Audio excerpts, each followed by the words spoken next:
الرجيم بسم الله الرحمن الرحيم كذلك نصرف الآيات لقوم يشكرون 58 نمبر آیت میلو او دینه بعد د کوم نو رکو شروع د لقد ارسلنا نوحا الى قومه د دې درې آیتونه مو یلیو او د دې مترجمه کړی و خو تشریح می لګه غنی کړی و د حضرت نوح علیہ السلام کوم جیوګرافیکل یعنی جغرافیایی محل وقوع اغ باندې مو لګه روشنی اچولی و خو د نوح علیہ السلام متعلق لګ نور تفصیلات پوتیو هغه باندې نن روشنی اچو خو یو وری ترجمه ز بیا سرسری کوم صرف پښتو کې لقد ارسلنا نوحا الى قومه فقال يا قوم اعبدوا الله ما لكم من اله غيره اني اخاف عليكم عذاب يوم عظيم بشک نوح علیہ السلام خپل قوم طرف ته ورغوستولو او نوح علیہ السلام خپل قوم ته دا ویلو سو او قومه توسو دی الله عبادت کوي اغه نه علاوه بل معبود دی توسو نشنو دا زه په توسو باندې ډاریږم د لوی وریجی عذاب متعلق قال الملأ من قومه انا لنراك في ضلال مبين د قوم مشرونو او سردارونو ته ویلو چې موږ توکسو ست په واضح گمراهی کې مبتلا قال يا قوم ليس بي ضلاله ولكني رسول من رب العالمين نوح علیہ السلام ورته فرمایلو چې زه په گمراهی کې نه یم مبتلا بلکې زه د الله رسول یم دی اغه رب طرف نه اغه دی اټولو جهنونو پالون کړه وبلغکم رسالات ربي وانصح لكم واعلم من الله ما لا تعلمون او زه تاسو ته دی الله پیغامات در رساو او تاسو ته نصيحت کوم او دی الله طرف نه مو ته د شي علم دا تاسو ته علم نشته دا لقد ارسلنا نوحا الى قومه دا اواله یو ته مو تشریح کراو بہرحال دی حضرت نوح علیہ السلام متعلق رچی چه نوح علیہ السلام دیدی دا نوح دیدی لقب اخپل نما دی نوح علیہ السلام پا تفسیر کبیر کی علامہ فخر الدین رازی رحمت اللہ علیہ فرمائی چه زنا روایتونو کی رچی سی دیدی نما شاکر وا او زنا کی دی چه یشکر وا او زنا علماء کرام فرمایي چې د دې نامه سکن ما او ځنه فرمایي چې عبد الغفار دا څلور نامې علامه فخر الدین رازی رحمت الله علیه ذکر کړی دي هغه فرمایي چې د نوح کوم دا کنه دا دی لقب ویلي نوح معنا وی جړو ولا کوم سره ډیر جوړی نو هغه ته نوح نه یای نو نوح علیه السلام بشړېدلو اوس دا چې ویلي بشړېدلو نو علامه فخر الدین رازی رحمت الله علیه فرمایي چې ځنه علماء کرام دالی کلی دي چې دوبه ازکه شړېدلو چې دی الله یود کی او دی قوم په غفلت په شړېدلو چې قوم راه راست ویلی نه راځي یو واجه دالی کلی دا ایوای واقعا ذکر کړی دا علامه فخر الدین رازی رحمت الله علیه فرمایي چې کني ایوا ورځي چې تا یو سپای وو نو هغه دو پلیاری باندې تیریدل نو هغه سپای ډیر خو بیمور ولکه دا ځنه سپی وی دا پاون شي نو بیا سړی ونه هغه کوي نو حضرت نوح علیہ السلام اسپای څ ولیدلو نو لږ نفرت ونه وکړل نو رسې مخې ونه وړول نو هغه سپی ته خدای پاک دی قوت گویاي ویر کړلو نو اسپی وته ویلو څ اے نوح د تو نفرت سمونه وکړلو دا د مو نه وکړلو او کدی مو پیدا کوونکی نه وکړلو چې دا چوز د سی پیدا وکړای ویل چې نوح علیہ السلام ته ډېر افسوس ودرېدل چې دا خو مو سپی خبره صحیح ده دا خو مو حقیقت کې چې کوم شکایت تا او کوم نفرت مده دا خو خپل خو نه د سی پیدا وکړه خو دوه چو پیدا وکړه دا نو چې نوح علیہ السلام په دې باندې بیا ټول عمر په دغه خبره جوړېدل ډېر بجوړېدو ځکه د دې لقب کوم دا کنه هغه نوح پرې وتل بهرحال نو د نوح علیہ السلام چې کوم قوم وو هغه قال الملأ من قومه انا لنراك في ضلال مبين د قوم مشرون ورته دا ویلو چې مو توکسو چې ته په واضح گمراهی کې چنانچه د مشرون د قومونو چې څوره انبیاء کرام علیهم السلام تیر شوی دي هغه کې اکثریت کوم دا کنه کوم مالدوري طبقه کوم سربر اورد طبقه دا کوم سردارون او چودریون وو هغه همیشه د انبیاء کرام علیهم السلام مخالفت کړه ویلي سهار کله سردارونو ته دا محسوسه شوې ده چې یاره دغه نبی په خبرو کې که خلک روغلو نو د مو چودراهټ او د مو سردارۍ ته او د مو مشرانۍ ته خطره ده، بیا خو به دوه مشر شي،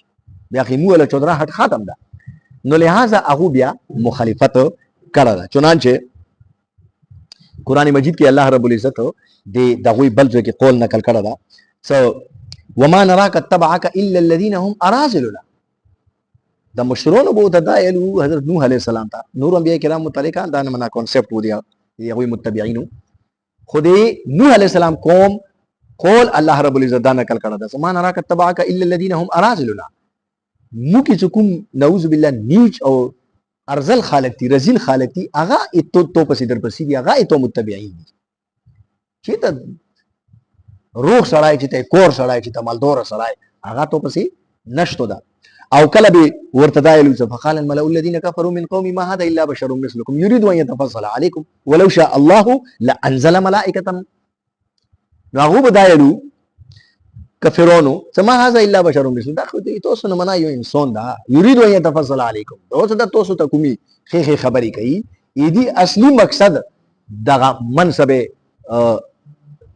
اقتدار باندې ځون براجمان کول دي دا اصل کې اقتدار غوړي. ولو شاء الله لانزل ملائکه قال الله رب العزت خو مخ نبی رستول نه فرشتہ دې رستولي و په انسان څه کول. بل ځای کې د اندوین دا قول نقل یاکلوا مما تاکلون ويشربوا مما تشربون. دوه مغه خورو کوي چې کوم تاسو کوي مغه وبس کی چې تاسو اسکه دا کوم من نبی ده نبی خو هغه چې هغه خورو کو هغه نه کوي. نو بهرحال دا نه منا اعتراضات په کولو حضور صلی الله علیه وسلم باندې انده اعتراضات. چنانچه ربيعه ابن عباده الديلي رضی الله تعالی عنہ دا ورسته صحابي شولو دا فرمایي چې زمانه جاهلیت کې به خلک راتلو او حاج به کولو. نو بیا به کله حاج ته راتلو بیا به هغه زوی په زوی ملي منعقد کولې هغه نه مخکې لکه زیکاده کې نیمه ګوره پاکستان کې ځکه زیکاده میاشت هغه شي نو حج پروازونه شروع شي خلک حج ته روان شي لوړ شي میاشت مخکې نه شي. نو په هغه کې بعد شي چې خلک په میاشت ونیمه شوال میاشت نه خلکو سفر شروع کړل. نو لیاري کې بیا مختلف ملي منعقد کولې داسې 15 ورځې وځي کې هفته دې 3 ورځې بل ځای کې داسې بزرونه به جوړ شول په هغه ملو کې به سودا کېدله او هغه ځای کې به ځوی په ځوی کوم د ثقافتي میلې باقي دلې خلکو به د خپل وطن او کوم شعر او شاعري و دي هغه واقعات و دي هغه مشرون او تذکيري وي هغه به ورکی کولې. نو حضور صلی الله علیه وسلم معمول داو چې پیغمبر علیه السلام به دغه ملو ته تشریف یوړل بیا هغه ملو کې به خلکو ته د دین دعوت ورکول. نو دا ربيعه ابن عباده رضی الله عنه فرمایي چې خپل پلور سره حج ته روان نو اندانه منا ایوي ملي کې کوم دا کنه یو سړی مو ولیدلو چې هغه لګیا د خلکو ته یې یا ایها الناس قولوا لا اله الا الله تفلحون او خلکو لا اله الا الله وایي کامیاب بشي دا شرک پرېږدئ د بت پرستی پرېږدئ یی چې دا حقیقي خبرې وته کولې یی چې دوی لګیا د خلکو ته دا اعلانات کوي سټه ورپسې یو سړی مو بل ولیدلو چې هغه ډېر خوبصورت نوجوان دا او تقصیر سپین رنګ ده او خوښتا وختې دي ورپسې سټه نه روان ده او خلکو ته یې او خلکو دا گمراه سړی دا د خپل پلور نه کې دین غړېدل سړی دا دې خبره ونه مانه دا مو گمراه کوي.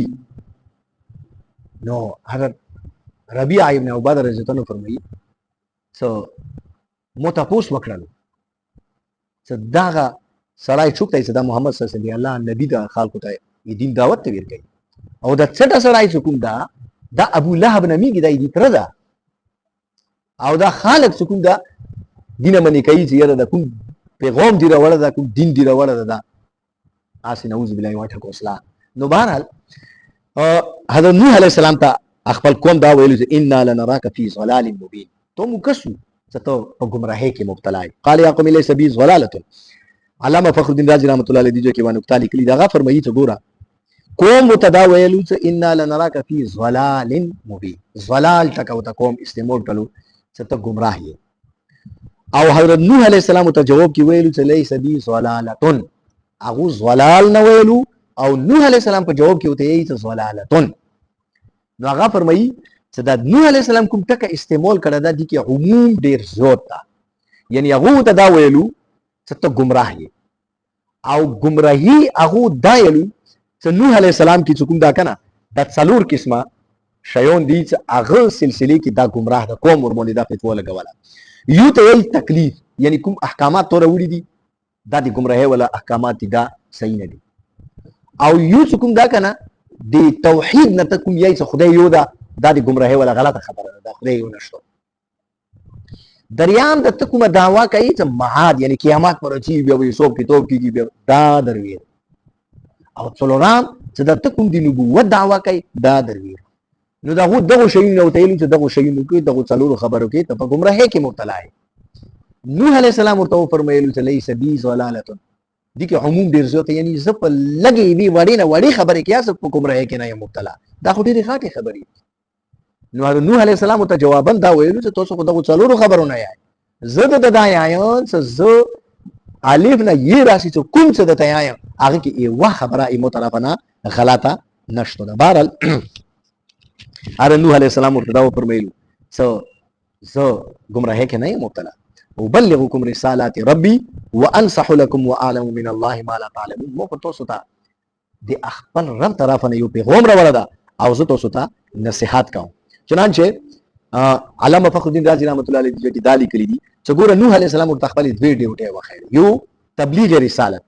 او یو تقریر نصیحت یعنی مو دوی ډیوټي دي یو تبلیغ دا زه تاسو ته تبلیغ وکم هغه فرمایي چې تبلیغ څه شدي تبلیغ دا د الله رب العزت اوامر او نواهی یعنی کوم شی نو حکم یې ورکړه دا او کوم شی نه مانی کړی هغه خبره رسولې ته تبلیغ نه یای او تقریر نصیحت څه دی نصیحت دي ته یای څو ته الله رب العزت تاسو عبادت کوي او الله رب العزت کوم شی نه تاسو مانی کړی هغه نه ځون ساتي دا نصیحت ده نو بهرحال واعلم من الله ما لا تعلمون او زه خبر یم الله رب العزت طرف نه موته دي دسي خبردارای را کړه شو دا د دسي خبري علم موته را کړه شو دا تاسو نه خبر هغه چی شدي علما کرام مفسرین فرمایي چې یو خو کوم دا کنه یو مطلب دا کیدای شي چې کني الله رب العزت موته دي کومي خبري علم را کړه دا تاسو نه خبر نه خبر شي بیا به دا هول نه وي هغه چی شدي فرمایي چې یو مطلب دا کیدای شي چې کني طوفان دا داسې طوفان در باندې روان ده چې تاسو خبر نه مو ته علم شته یا ونه مراد کوم ده کنه عذاب آخرت ده چې الله رب العزت طرف نه تاسو باندې آخرت کې ډېر لوی عذاب راځي کچې مو خبره ونه منله مو ته پاتې شته صاحب ټول لوی عذاب او دریا مطلب دا ده چې الله جلالت شان زه الله شون نه خبره تاسو څه خبره چې الله ټول لوی شان ده هغه نه تاسو نه خبر کړي الله شون نه تاسو خبر شي په بدن باندې پرستی تاسو نه کوله واخر دا